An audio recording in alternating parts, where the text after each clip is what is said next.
Jake Martinez stepped off the transport shuttle and felt his boots hit the metal floor of Vorthik Prime's landing bay. The gravity here was heavier than Earth's, and each step felt like he was carrying an extra 20 pounds. Around him, the sounds of dozens of alien languages mixed together into a strange symphony of clicks, whistles, and growls. The 19-year-old human cadet adjusted his uniform and looked around at his new home for the next 2 years. The Intergalactic Military Academy stretched out before him like a small city. Massive towers reached toward the purple sky, and floating platforms carried groups of cadets between buildings. Everything was built on a scale that made Jake feel very small. First time off Earth? Asked a voice behind him. Jake turned to see another human, a girl about his age with short brown hair and friendly eyes. She wore the same gray cadet uniform as him. "Yeah," Jake replied. "I'm Jake Martinez. You must be the other human in our class." "Kira Thompson," she said, extending her hand. "I got here yesterday. Fair warning, we're not exactly popular around here."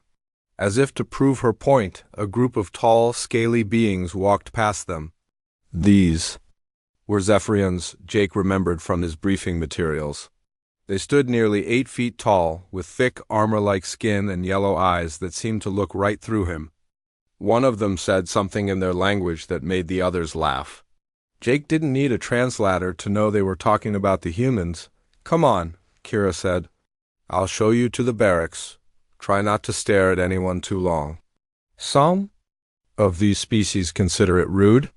They walked through the Academy's main corridor, past groups of cadets from across the galaxy.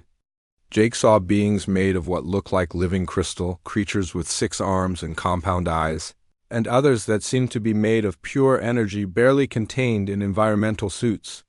Earth had only joined the Galactic Defense Force 5 years ago, and humans were still the new kids on the block.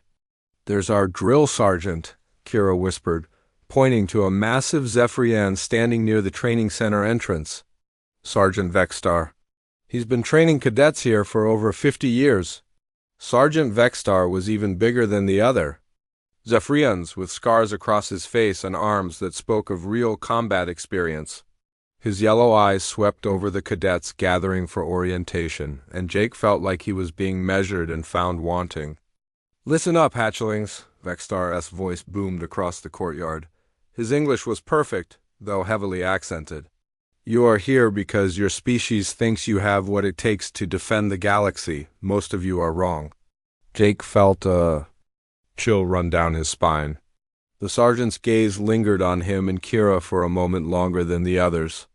"The Shithari," Vexstar continued, pointing to a group of insect-like beings, "have reflexes 3 times faster than most species. The luminals can manipulate energy with their thoughts. The Krillians have strength that can crush steel." He paused and looked directly at the 2 humans. "And then we have Earth's representatives." A few snickers came from the crowd of cadets. Jake felt his face flush with embarrassment. "Humans," Vexstar said, his voice carrying a note of amusement. "No natural weapons, no armor, no special abilities. You break easily, tire quickly, and die from things that other species consider minor inconveniences." He shook his head. "I do not understand why the Council approved this exchange program." Jake wanted to defend himself, to say something about human achievements, but he kept his mouth shut. He was here to learn, not to argue with a drill sergeant, who had probably forgotten more about combat than Jake would ever know. "Your first test begins tomorrow," Vexstar announced. "The survival circuit? It is a holographic simulation that tests everything you will need to survive in hostile environments. Combat reflexes, tactical thinking, endurance, and adaptation." He smiled, showing rows of sharp teeth. "Most cadets take 3 to 6 months to achieve a passing score. The record is held by a Krillian who completed it in 6 weeks. Jake heard Kira take a sharp breath beside him. 6 weeks for the record holder, and most cadets needed months. "You will be divided into mixed species squads," Vexstar continued.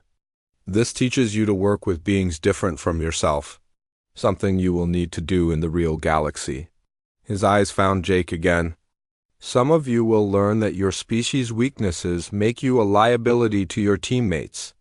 Others will discover strengths they never knew they had.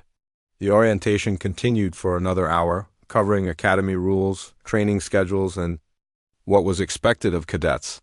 Jake tried to pay attention, but his mind kept drifting to the challenge ahead. 3 to 6 months for most cadets. What chance did a human have against beings who had evolved for combat? After the orientation, Jake and Kira were assigned to their barracks. The room was simple but comfortable, with 2 beds and a small common area. Through the window, Jake could see the training grounds where groups of cadets were already practicing. "Don't let Vexstar get to you," Kira said, settling onto her bed. "I did some research before coming here. Humans have been surprising people for a long time." "How do you figure?" Jake asked. "Think about it. We're the only species that came from what the galaxy calls a death world. Most of these beings evolved on planets where the biggest danger was maybe a bad storm or a food shortage. Earth tried to kill us every single day for millions of years. Predators, diseases, natural disasters, climate changes, we survived all of it." Jake considered this. Earth was considered unusually dangerous by galactic standards. What seemed normal to humans, things like weather patterns, gravity variations, and the sheer variety of hostile environments, were extreme conditions for most species. "Maybe," he said, "but that doesn't mean we can compete with beings who have natural advantages." "We'll see," Kira replied with a smile. "I have a feeling we're going to surprise them." Outside their window, the alien sun was setting, casting strange shadows across the academy grounds. Jake watched groups of cadets heading to evening training sessions, their various forms moving with confidence and purpose. Tomorrow he would join them in the survival circuit. He had no idea that in less than 24 hours, he would break every record the academy had ever set. Jake woke up before dawn to the sound of an alarm that seemed designed to make his teeth ache. The academy's artificial day cycle was shorter than Earth's, and he still felt tired despite getting what should have been enough sleep. Beside him, Kira was already putting on her training gear. "Ready for this?" she asked, though her voice carried a note of uncertainty. "As ready as I can be," Jake replied, checking his equipment one more time. The academy had provided each cadet with basic survival gear, a knife, a small energy pack, and a communicator. Everything else would have to be found or made during the simulation. They made their way to the simulation center, a massive dome-shaped building at the heart of the academy. Other cadets were already gathering outside, and Jake could see the nervous energy in the air. Even the alien cadets looked tense. "Squad assignments are posted," called out a mechanical voice from a floating droid. Jake and Kira walked over to the holographic display showing team rosters. "Squad 7, Kira read. "That's us. Let's see who else we got." Their squad consisted of 5 members total. Besides Jake and Kira, there was Zixile, a Chithari whose insect-like features included 4 arms and compound eyes that could see in multiple directions at once. Then there was Prism, a luminal being whose body was contained in a special suit that allowed his energy form to interact with solid matter. Finally, there was Gorak, a young Krillian whose thick, rocky hide made him look like a walking boulder.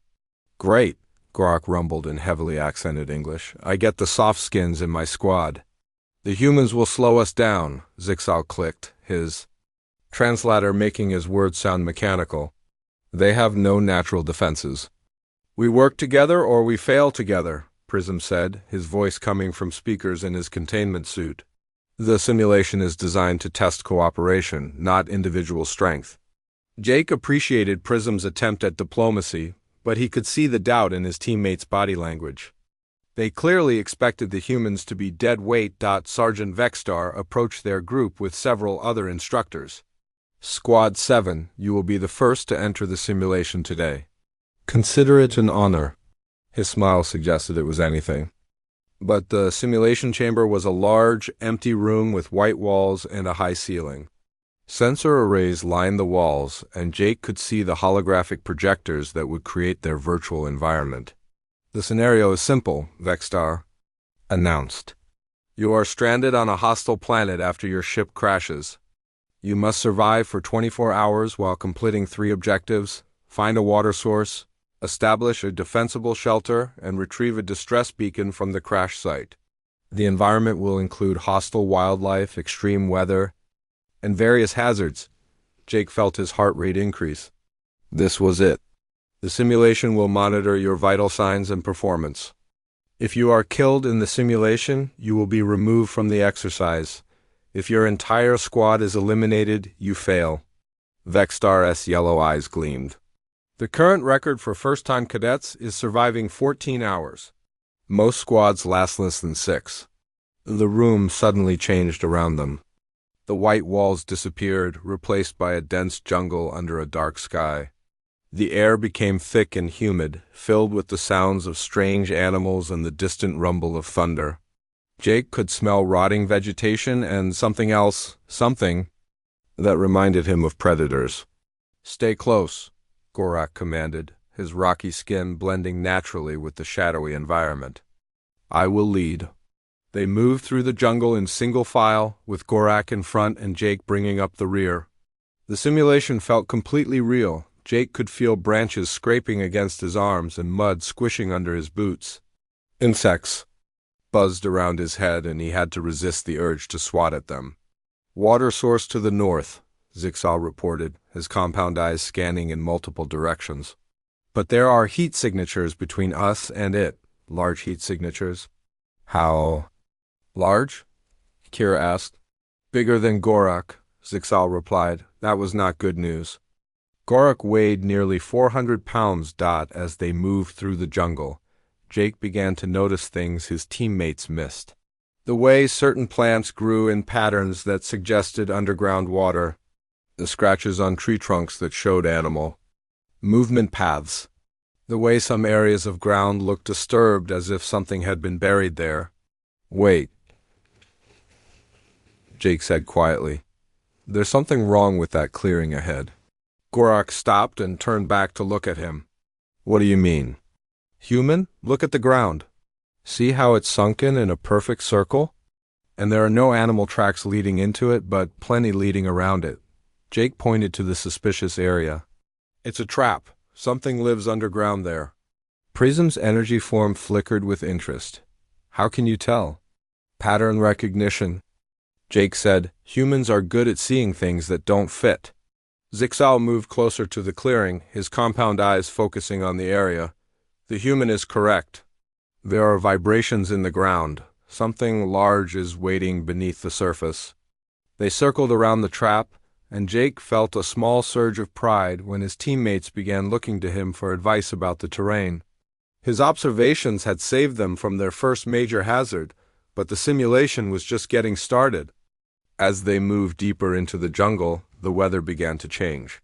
The air grew colder, and Jake could see his breath forming small clouds. Rain began to fall, not the gentle rain of earth, but drops that felt like ice pellets. "We need shelter," Kira said, her lips already turning blue from the cold.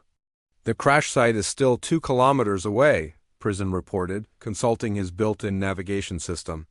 "We need to find the distress beacon before we lose too much time." That's when they heard a roar that made the ground shake under their feet. Through the trees, Jake could see something massive moving in their direction. It stood on 2 legs like a dinosaur, but its hide was covered in metallic scales that reflected the dim light. "Synthetic predator," Zixal clicked rapidly. "Fusion of organic and mechanical components, very dangerous." "We run," Gorak decided. "No," Jake said suddenly. "Running will just make it chase us. Look at how it moves. It's designed to hunt fleeing prey." His teammates stared at him. "Then what do you suggest? Soft skin?" Gorak asked. Jake was already studying the creatures. "Behavior, the way it moved through the jungle, the pattern of its hunt." An idea began to form in his mind, a crazy idea that would either save them or get them all killed. "We make it hunt something else," he said. Jake pointed to a fallen tree about 50 meters away. "See that log? It's hollow and positioned perfectly to act as a funnel. If we can get the creature to charge through there, we can collapse the hillside on top of it." Gorak looked at the area Jake was indicating. "That is impossible. The creature weighs at least 2 tons. A falling tree will not stop it. We don't need to stop it, Jake explained, his mind racing as he studied the terrain. We need to trap it. Look at the rocks above that log, they're loose. The rain has been washing away the soil underneath them. A little more pressure and they'll slide down. How do we get it to charge through that specific spot? Kira asked. Jake was already moving, picking up a thick branch from the ground. We give it a target it can't resist, something that runs away from it. He began stripping leaves and bark from the branch, fashioning it into a crude spear. Zixal, I need you to position yourself on the far side of that log. When the creature charges, you jump up and run toward the hillside. Your speed will make it think you're escaping. And what will you be doing while I am acting as bait? Zixal's translator made his irritation clear. I'll be on the hillside with Gorak ready to trigger the rock slide. Jake turned to Prism. Can you create a bright flash at the right moment? Something to blind the creature temporarily? Yes, but my energy is limited in this simulation, Prism replied. I can give you one good burst. That's all we need. Kira, you'll be with me and Gorak. When that creature gets trapped under the rocks, we finish it off. The plan was risky, but as the massive predator crashed through the jungle toward them, they had no choice but to try it. Jake's teammates moved into position, and he could see the doubt in their movements. This was either going to work perfectly, or get them all killed. Jake climbed up the loose hillside, testing the stability of the rocks. They were held in place by roots and packed soil, but the rain had made everything slippery. A few well-placed strikes should be enough to start an avalanche. Ready? He called down to his team. Zixal positioned himself behind the fallen log, his forearms gripping the rough bark. Prism moved to where he could see the creature's approach. Gorak and Kira joined Jake on the hillside, both looking skeptical about the plan. The metallic-scaled predator burst through the tree line, its glowing red eyes fixed on Zixal. It was even bigger than Jake had thought, nearly 12 feet tall with claws that could slice through steel. Its mechanical parts whirred and clicked as it moved. Now! Jake shouted. Zixal leaped up from behind the log and ran toward the hillside, his insect-like legs carrying him faster than any human could run. The creature roared and charged after him, exactly as Jake had predicted. As the monster passed through the hollow log, Prism released his energy burst. The brilliant flash lit up the entire jungle, temporarily blinding the creature. It stumbled forward, confused and angry. Hit the rocks! Jake yelled, driving his makeshift spear into the loose soil above the largest boulder. Gorak needed no encouragement. His rocky fists smashed into the hillside with tremendous force. Kira used her knife to cut through the roots holding the stones in place. The combination of their efforts started exactly what Jake had hoped for. The hillside gave way with a rumbling crash. Tons of rock and soil cascaded down, burying the creature under a mountain of debris. Its roars were cut short as the avalanche covered it completely. For a moment, the jungle was quiet except for the sound of settling stones. Is it dead? Kira asked, breathing hard.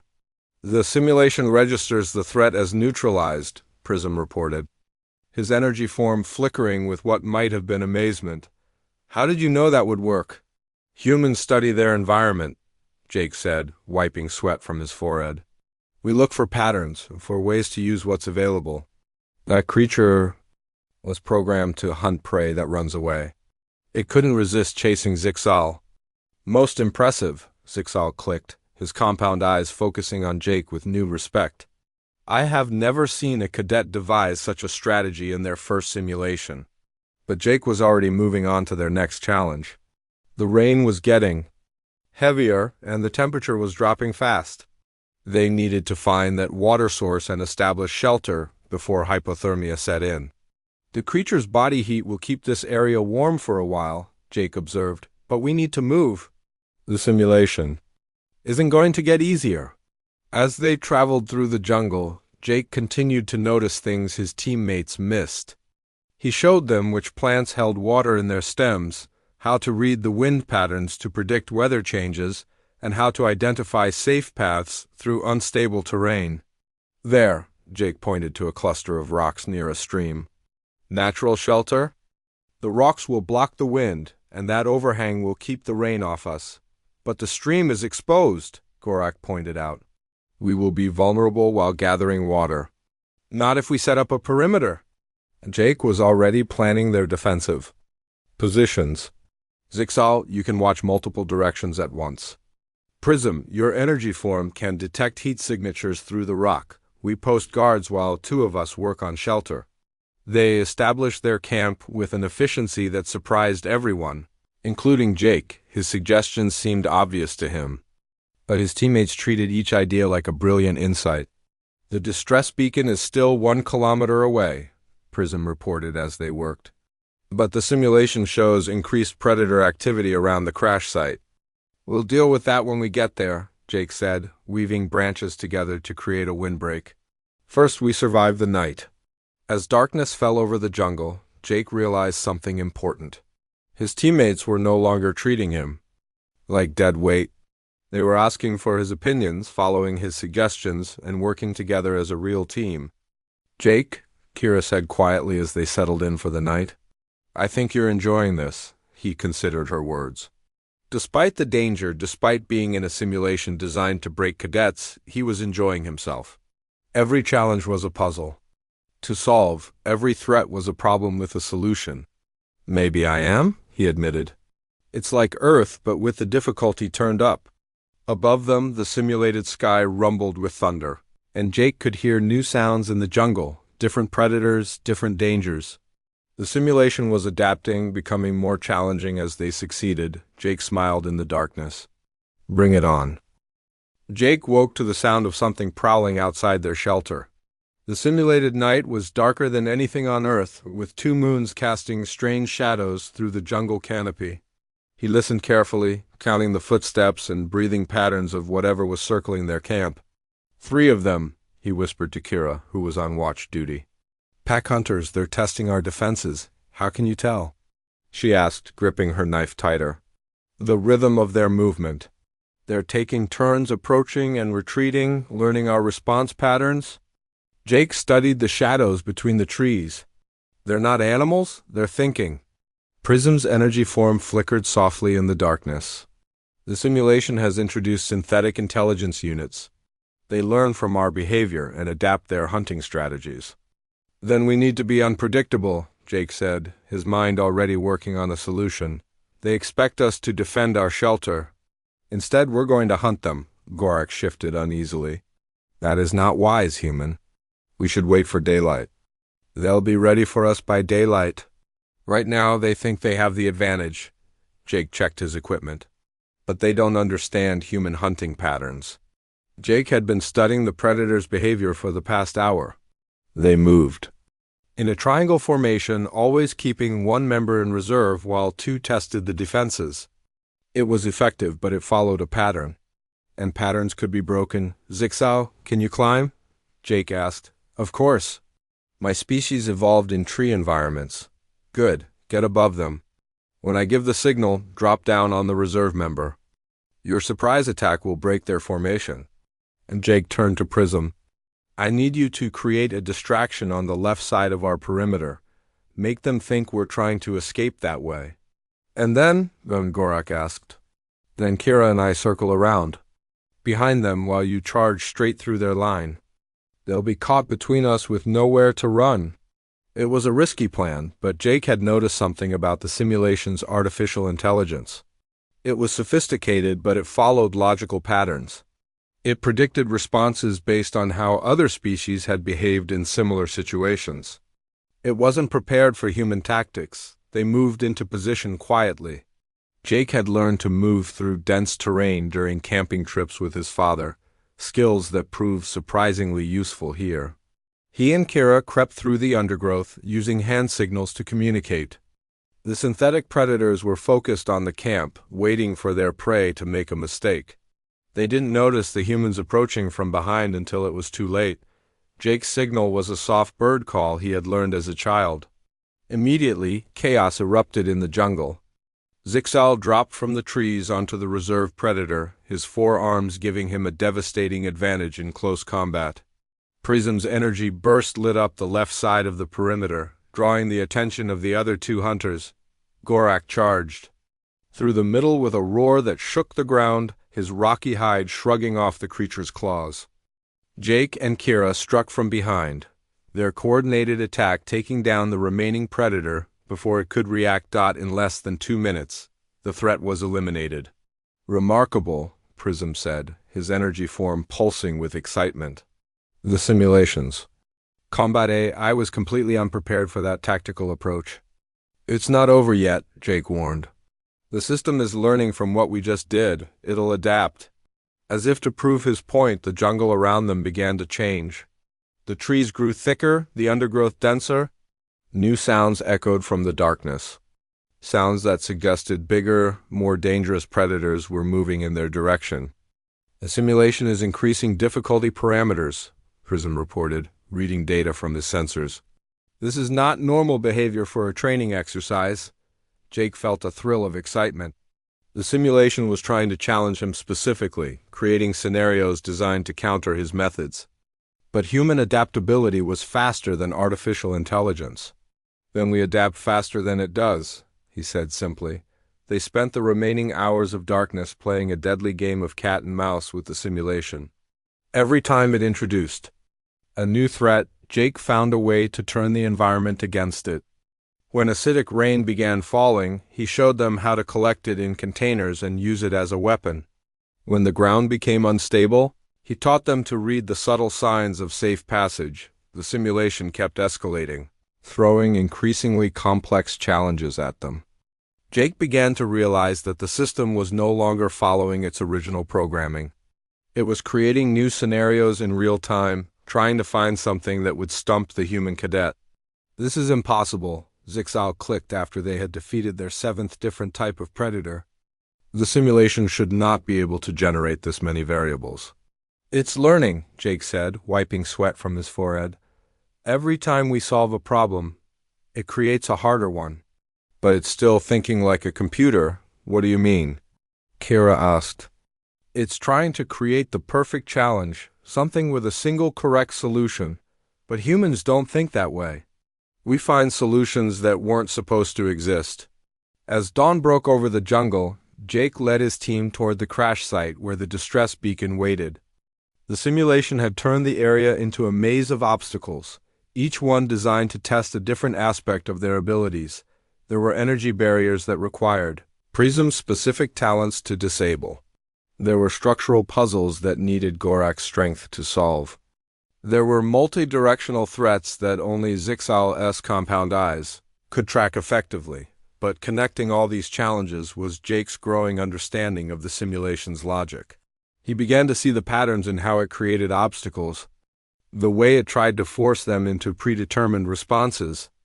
There, Jake pointed to what looked like an impossible barrier of energy and twisted metal. The beacon is behind that wall. The simulation wants us to find a way through, Prism observed. It has created a puzzle that requires all our different abilities. No, Jake said, studying the barrier more carefully. It wants us to think that's the only way. But what if we don't go through it?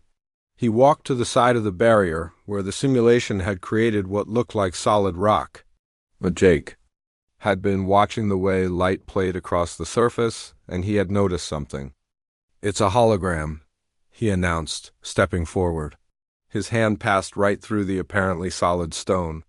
The simulation is so focused on making us solve the puzzle that it didn't properly seal the edges of the illusion. Within minutes, they had bypassed the entire obstacle course and retrieved the distress beacon. The simulation paused, as if confused by what had just happened. System error, Prism reported, reading his sensors. The simulation is recalibrating. Jake looked up at the dome ceiling high above them, where he knew the instructors were watching. He had a feeling they were very surprised by what they were seeing. The simulation was no longer in control. Jake was. The simulation flickered around them like a broken television screen. Jake could see the walls of the chamber bleeding through the holographic jungle, and for a moment, the artificial sky showed the real ceiling above them. The system was struggling to keep up with what was happening. Warning: simulation parameters exceeding design limits, an automated voice announced throughout the chamber. Instructor intervention may be required. Jake looked at his teammates, who were staring at him with a mixture of amazement and fear. In the space of 1 hour, they had completed challenges that should have taken months. The distress beacon in. Jake's hand was proof of their impossible success. What happens now? Kira asked as the jungle environment continued to glitch around them. Now we find out what this system can really do, Jake said, his eyes bright with excitement. It's trying to create something that can stop us.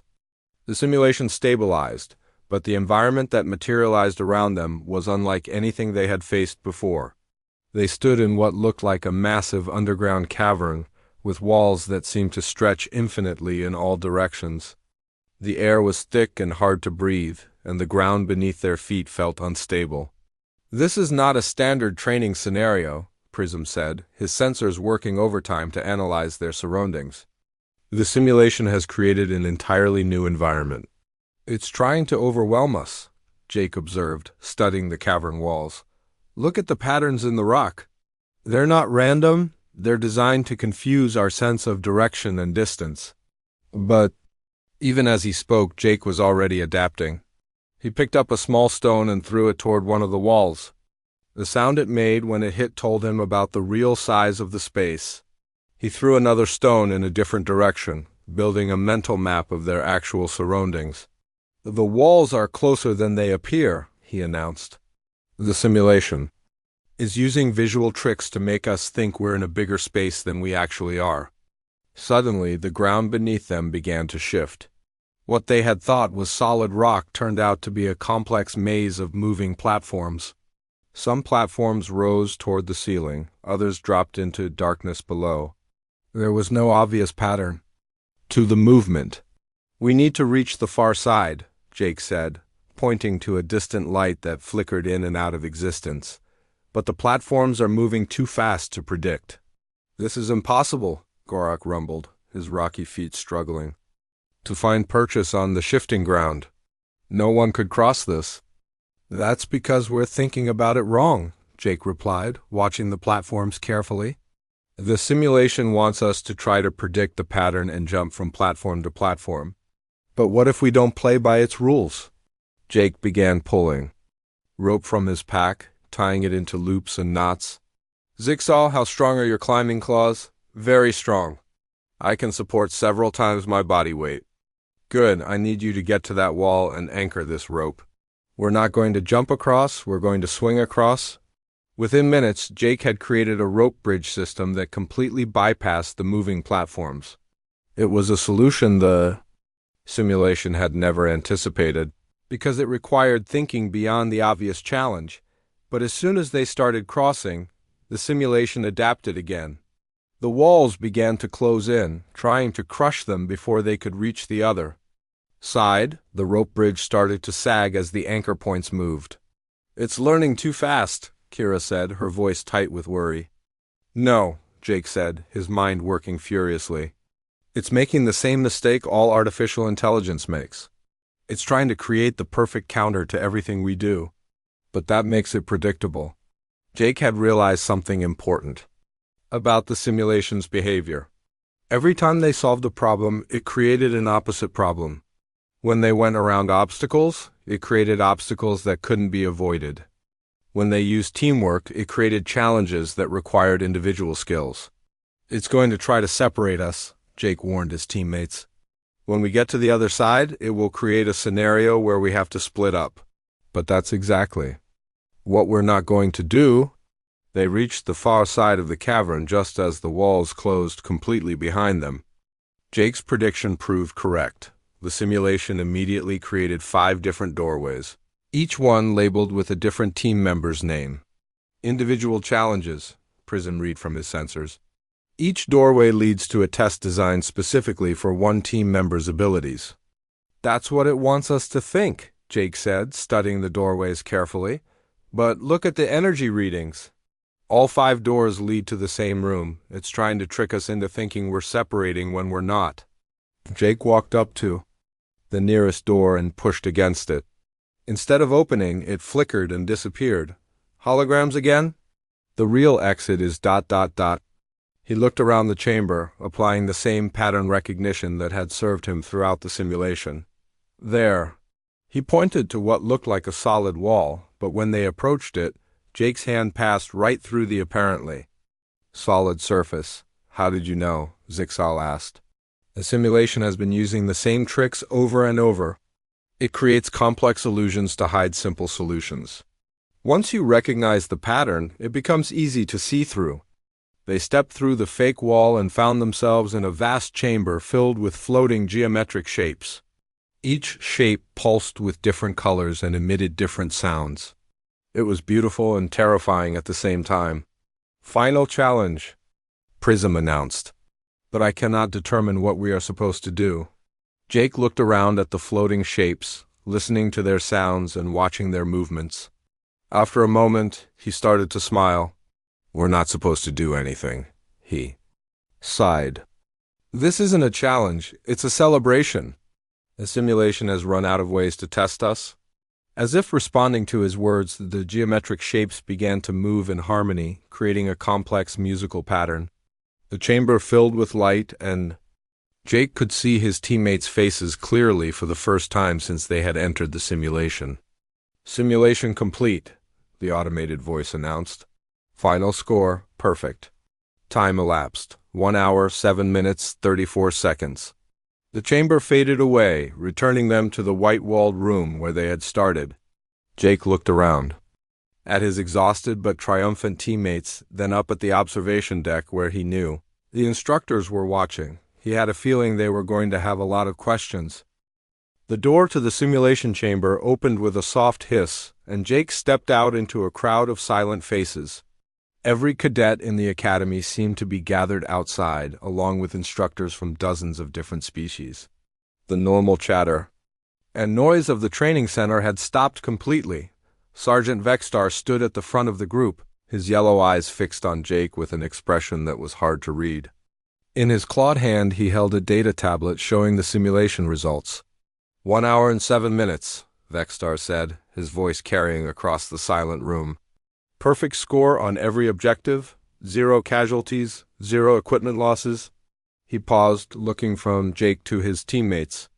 In 200 years of military service, I have never seen anything like this. Jake felt his cheeks flush with embarrassment. We just worked together, Sergeant, like you taught us. What you did was impossible, Vexstar replied. The simulation was designed by the best military minds in the galaxy. It adapts to counter every known tactical approach. Yet you treated it like a simple training exercise. Behind the sergeant, Jake could see other instructors whispering among themselves. Some looked amazed, others looked worried. A few seemed almost frightened. The simulation records show that you identified and exploited 17 different programming weaknesses, continued Vexstar. You used tactics that our systems had never encountered before. You solved problems by ignoring the intended solutions completely. Jake glanced at his teammates. Zixal's compound eyes were focused on him with something like awe. Prism's energy. Form was flickering with excitement. Gorak looked like he was seeing Jake for the first time. I don't understand what the big deal is, Jake said honestly. We just looked at each problem and found a way around it. That's what humans do. That is exactly the point, said a new voice. Jake turned to see a tall, elegant being with silver skin and large black eyes approaching them. This was Chancellor Theises, the head of the academy. Jake had only seen her during the welcome ceremony. Cadet Martinez, Chancellor Theises said, her voice musical and strange. Do you understand what makes your species unique? Not really, Jake admitted. We're not the strongest or the fastest. We don't have special powers like the other species. No, the Chancellor agreed. But you have something far more valuable. You have the ability to find solutions that were never intended to exist. She gestured to the other cadets gathered around them. Every species here evolved to fill a specific role in their environment. The Zephyrians became perfect predators. The Krillians became living tanks. The Luminals learned to manipulate energy itself. Each species became specialized, efficient, and powerful. Jake nodded, not sure where this was going. But humans, Chancellor Theises continued, evolved on a world that tried to kill them in every possible way. Your planet forced you to become generalists. You learned to adapt to any situation, to find solutions using whatever was available, to survive through creativity rather than strength. That's why the simulation couldn't handle you, Sergeant Vextar added. It was designed to test specialized abilities. It could counter strength with obstacles that required speed. It could counter speed with puzzles that required intelligence. But it couldn't counter pure adaptability. Jake felt a strange pride growing in his chest. So humans are good at this because we're not specialized? You're good at this because you're the only species that views every problem as solvable, Chancellor Theises replied. Other species see a barrier and ask, how do I break through? Humans see a barrier and ask, why do I need to go through it at all? Over the next few hours, word of Jake's performance spread throughout the academy and beyond. Jake found himself surrounded by alien cadets who wanted to understand his methods. He tried to explain his thinking, but most of them seemed baffled by concepts that seemed obvious to him. You don't fight the problem, he told a group of Chitauri cadets. You find a way to make the problem solve itself. But how do you know which approach will work? One of them asked. You don't, Jake replied. You try something, and if it doesn't work, you try something else. Humans call it thinking outside the box. 3 days later, Jake received a message to report to Chancellor Tice's office. When he arrived, he found her waiting with several high-ranking officers from the Galactic Defense Force. Cadet Martinez. The Chancellor said, "We have an offer for you. The Defense Force would like to fast-track you through advanced training. You could be leading your own unit within 6 months." Jake considered the offer, but something didn't feel right about it. What about my squad? What about the other cadets? They would continue their normal training, one of the officers explained. You would be moved to specialized programs designed for exceptional individuals. No, Jake said firmly. I don't want to be separated from my team. We work well together. The officers exchanged glances. But think of what you could accomplish with proper resources and training. I am thinking about it, Jake replied. The best thing I can do is help train the next generation of mixed-species units. Humans work best when we're part of a team. Chancellor Theises smiled, very wise and very human. You see opportunity where others see obligation. Later that evening, Jake used the Academy's communication system to call his family back on Earth. His parents appeared on the screen, looking tired but happy. How's the training going, son? His father asked. Pretty good, Jake replied casually. I did okay on my first simulation today. Just okay? His mother asked, raising an eyebrow in that way that meant she suspected there was more to the story. Well, Jake said, grinning, I might have set a few records. Behind him, he could hear his alien teammates arguing about the best way to approach their next training exercise. They were using tactics Jake had shown them, adapting human strategies to their own abilities. Dad, Jake said, you know how you always told me that humans succeed because we refuse to accept that something is impossible. I remember. I think you were right. We don't just solve problems, we solve them in ways that nobody else would even think to try. His father smiled. That's my boy. Make us proud? As Jake ended the call, he looked out the window at the alien landscape of Vorthic Prime. Tomorrow would bring new challenges, new problems to solve. But for the first time since arriving at the academy, he felt like he truly belonged here. Humans might not be the strongest or the fastest, but they had something that no other species possessed, the absolute certainty that every problem had a solution, even if that solution had never been tried before.